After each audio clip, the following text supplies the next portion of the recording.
बिस्मिल्लाहिर्रहमानिर्रहीम। 1258 ईस्वी, वो दिन जब बगदाद की अज़मत राख में बदल गई। हलाकू खान की आंधी ने इल्म व तहजीब के इस मरकज को मिटा डाला। दरियाए दजला इल्म के खजाने से नहीं, इंसानी लाशों से भर गया।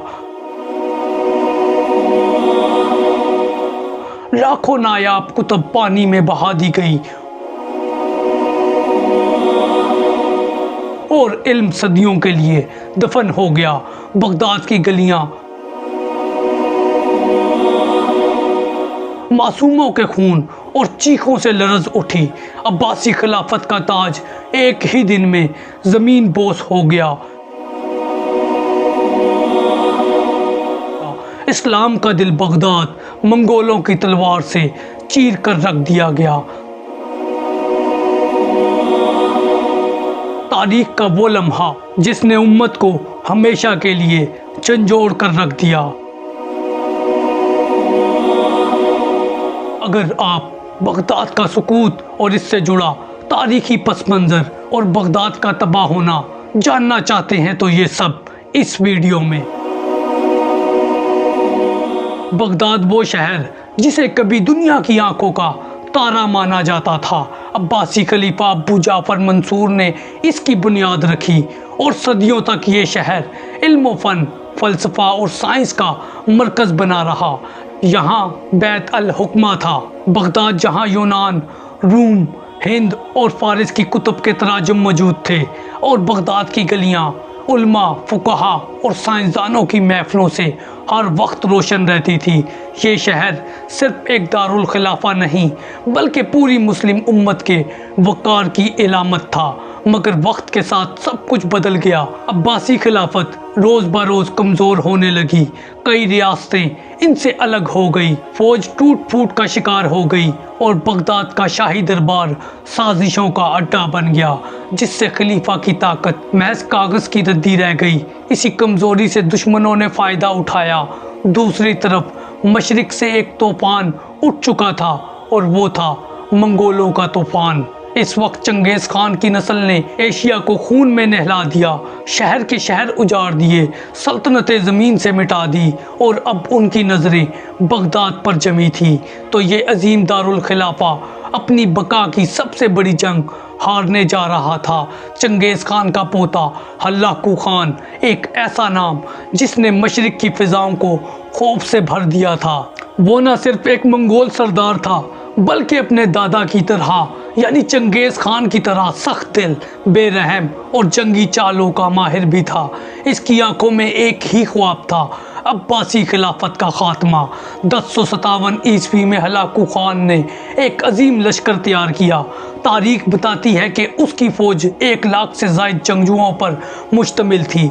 ये सिर्फ मंगोल घुड़सवार ही नहीं थे बल्कि इसके साथ ईसाई इत्तेहादी भी शामिल हो गए थे, जिनमें आर्मेनियाई और जॉर्जियाई सिपाही जो मुसलमानों से अपने पुराने हिसाब बराबर करना चाहते थे।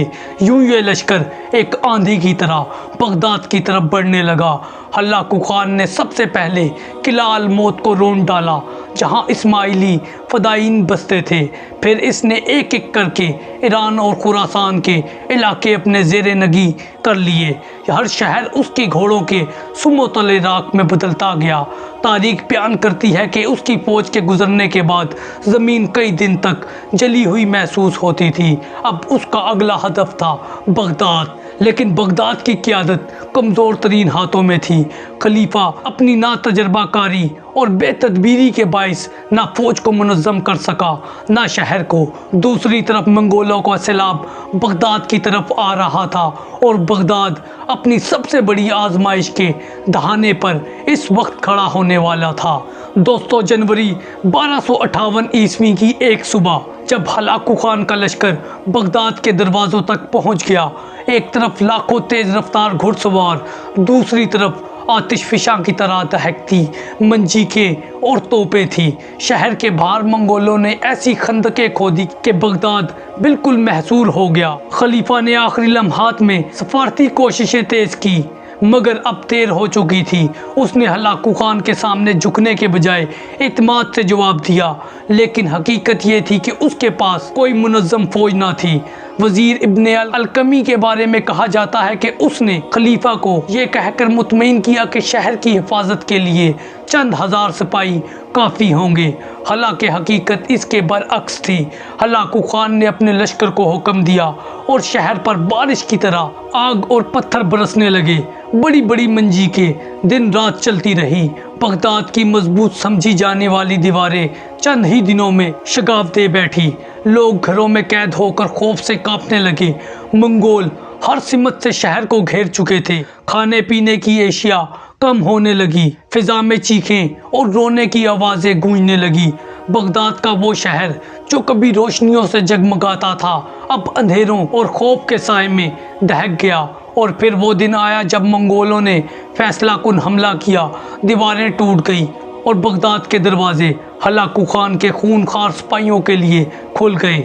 7 फरवरी 1058 ईस्वी, वो दिन जब बगदाद की तारीख हमेशा के लिए बदल गई। हलाकू खान के सिपाही दीवारें तोड़कर शहर के अंदर दाखिल हो गए और फिर जो हुआ इसका तस्वुर भी रूह को हिला देती है। मंगोल फौज ने बगदाद को दाएं बाएं और मरकज से घेर लिया। शहर की हर गली में आग भड़क उठी। शहर का हर कूचा लाशों से भर गया। सिपाहियों ने तलवारें बेदरेक चलाई। बच्चे, बूढ़े, औरतें, कोई भी उनकी सफाकी से महफूज ना रहा। कहा जाता है कि लाशों का ढेर इतना बढ़ गया कि रास्ते बंद हो गए। खून के धारे बहने लगे और गलियां खून की नदियों का मंजर पेश करने लगी। मसाजिद और मदारिस भी महफूज ना रह सके। जहां कभी कुरान की तलावत की आवाज़ गूंजती थी, अब वहां चीखों पुकार और आहों की बाज कश्त रह गई। कई मसाजिद को आग लगा दी गई। मिंबर और मेहराब राख हो गए। बगदाद के उलमा, फुकाहा और शोरा भी मंगोलों के कहर का शिकार हो गए। लेकिन सबसे बड़ा सानहा बैतुल हुक्मा की तबाही। ये वो अजीम कुतुब खाना था जहाँ लाखों नायाब किताबें मौजूद थी, जिनमें फ़लसफ़ा, साइंस, तिब और तारीख की वो तहरीरें जिन्हें जमा करने में सदियों लगे थे, मंगोलों ने दरियाए दजला में फेंक दी। मोरखीन लिखते हैं कि कई दिनों तक दजला का पानी स्याह रहा, क्योंकि इन किताबों की स्याही हर तरफ फैल गई थी। बाज़ मुकामात पर सुर्ख पानी था, क्योंकि वो खून से भर गया था। ये कत्ल व गारत कई दिनों तक जारी रही। तारीखदानों का अंदाज़ा है कि 10 लाख से ज़्यादा अफराद इस जंग में मारे गए। बगदाद जो कभी दुनिया की सबसे पुरअमन और रोशन वादी समझा जाता था, लेकिन अब एक कब्रिस्तान में बदल गया था। वो दिन इस्लामी तारीख का सबसे अंधोनाक दिन साबित हुआ और बगदाद की अजमत का चिराग हमेशा के लिए बुझ गया। खलीफा मुस्तसिम बिल्ला, वो शख्स जिसका लक़ब खिलाफत के तख्त से जुड़ा था, मगर हकीकत में वो ताकत से आरी रह गया था। जब मंगोल बगदाद में दाखिल हुए तो खलीफा को कैदी बनाया गया। खलीफा की शान और मुकाम एक पल में ख़त्म हो गई। हलाकू ने खलीफा को अपने सामने खड़ा किया और पूरी दुनिया के नुमाइंदे इसकी जिल्लत व बेबसी देख रहे थे। इस वक्त मंगोलों का तरीक़ाकार सख्त मगर हिसाबी था। वो शाही खून ज़मीन पर बहाने से इख्तिनाफ़ रखते थे, इसलिए उन्होंने एक नहायत ज़ालमाना तरीके से खलीफा को सज़ा दी। खलीफा को कालीन में लपेट कर घोड़ों के सुमो तले रोन दिया गया। ये फेल इस अजीम खिलाफत के नुमाइंदे के लिए नहायत शर्मनाक अंजाम था। ये मौत महज एक फ़र्द की मौत ना थी, ये बासी खिलाफत के सियासी और रूहानी खात्मे की अलामत बन गई, जो तख्त कई सदियों से खिलाफत की नुमाइंदगी करता रहा। आज इसके साथ आखिरी रस्म अदा हुई। बगदाद के बाशिंदे, उल्मा और शोरा इस वाक़ये के गम में गुम हो गए और एक दौर ख़त्म हुआ और एक ऐसे खालीपन ने जन्म लिया जो सदियों तक महसूस किया जाएगा।